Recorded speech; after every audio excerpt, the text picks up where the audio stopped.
लक्ष्मी धन की देवी होती है और हम हर कोई माँ लक्ष्मी का पूजा करता है ताकि हमें धन की प्राप्ति हो, हमारे जीवन में सुख शांति बने रहे।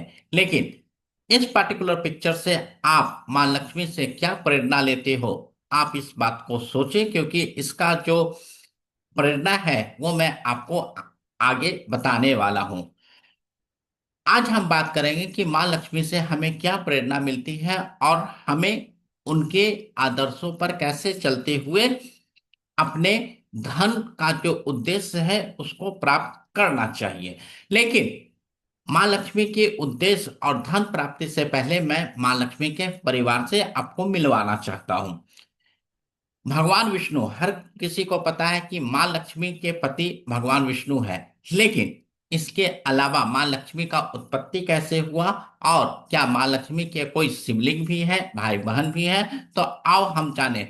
जब देवता और दानव का जो फर्स्ट कोलैबोरेशन हुआ था और फर्स्ट कोलैबोरेशन के बाद समुद्र मंथन हो रहा था, उसी समुद्र मंथन से माँ लक्ष्मी का उत्पत्ति होता है। तो इसी कारण, क्योंकि माँ लक्ष्मी समुद्र से पैदा हुई, समुद्र से उत्पत्ति हुई थी, इसी कारण समुद्र देव को माँ लक्ष्मी का पिता माना जाता है और माँ लक्ष्मी को समुद्र पुत्री भी कहा जाता है। तो इस तरीके से माँ लक्ष्मी के जो पिता है वो भगवान समुद्र हैं और माँ लक्ष्मी की एक सिस्टर है अलक्ष्मी।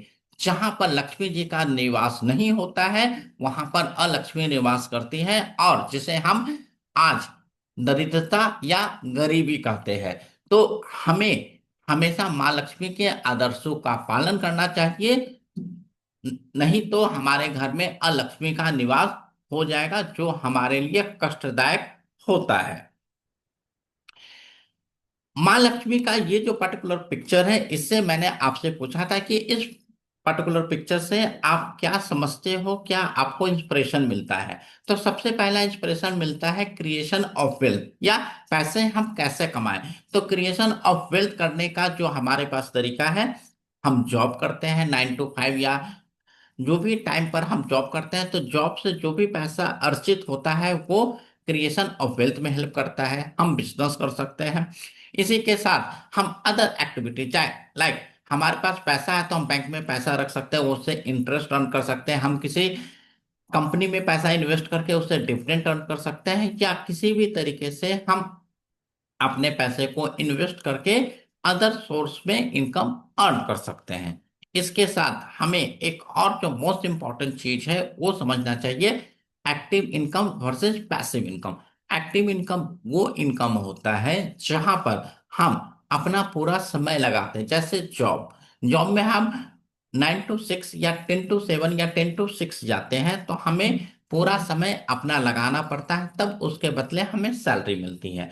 उसी सैलरी को हम जब बैंक में रखते हैं, तो क्या हमें रोज दिन बैंक जाके देखना होता है कि बैंक आज खुला नहीं खुला, मेरा पैसा सेफ है या नहीं? जी नहीं। लेकिन मंथ के लास्ट में जो भी उसका इंटरेस्ट मिले, चाहे वो 1 रुपया हो या 200 रुपया हो, ये डिपेंड करेगा कि आपके सेविंग या आपके एफडी में कितना पैसा रखा हुआ है और किस रेट पर इंटरेस्ट मिलना, लेकिन आपको मिलेगा जरूर। तो एक्टिव और पैसिव इनकम में ये डिफरेंस होता है। और हमें एक सोर्स एक्टिव इनकम का होना चाहिए, लेकिन पैसिव में कम से कम 3 से 4 सोर्स हमारे पास जरूर होने चाहिए।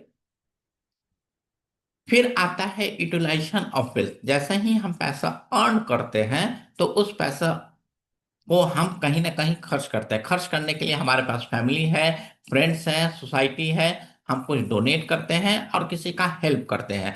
तो यहाँ पर फाइनेंस के रूल होते हैं जो मैं आपको नेक्स्ट वीडियो में बताऊंगा कि हमें किन किन फाइनेंस के रूल को फॉलो करना चाहिए। सिर्फ मैं आपको एक एग्जांपल बताता हूँ।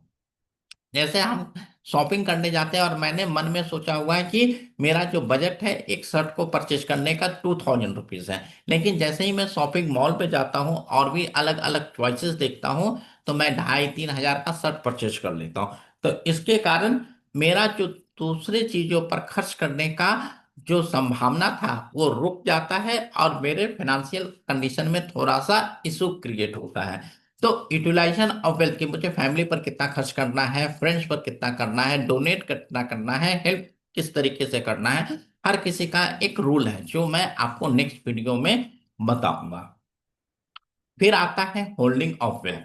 जैसा हमारे पूर्वजों ने धन को बचाया और हमें ट्रांसफर किया, उसी तरीके से हमारा भी हक है कि हम अपने यहाँ वेल्थ को क्रिएट करें और होल्ड करें, सो डैट कि हम नेक्स्ट जनरेशन को ट्रांसफर कर सकें।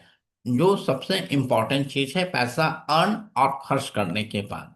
और ये जो होल्डिंग ऑफ वेल्थ है हम नेक्स्ट जनरेशन के लिए करते हैं, इमरजेंसी टाइम के लिए करते हैं, और फ्यूचर में अगर कोई इशू क्रिएट हो जाए या जब हम रिटायर्ड हो जाए उस समय के लिए हम होल्डिंग ऑफ वेल्थ करते हैं। नेक्स्ट जनरेशन के लिए हमें अपना सक्सेशन प्लान या विल ड्राफ्ट कर लेना चाहिए, सो दैट कि नेक्स्ट जनरेशन में हमारे जाने के बाद कोई कंफ्यूजन कोई प्रॉब्लम क्रिएट ना हो।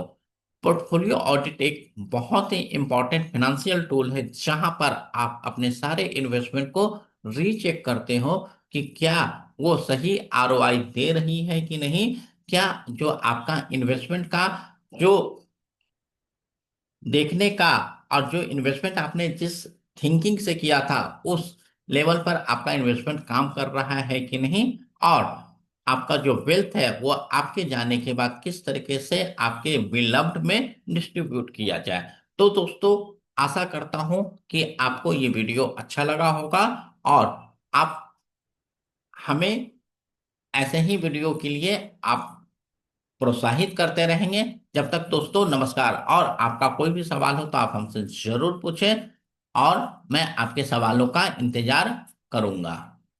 धन्यवाद।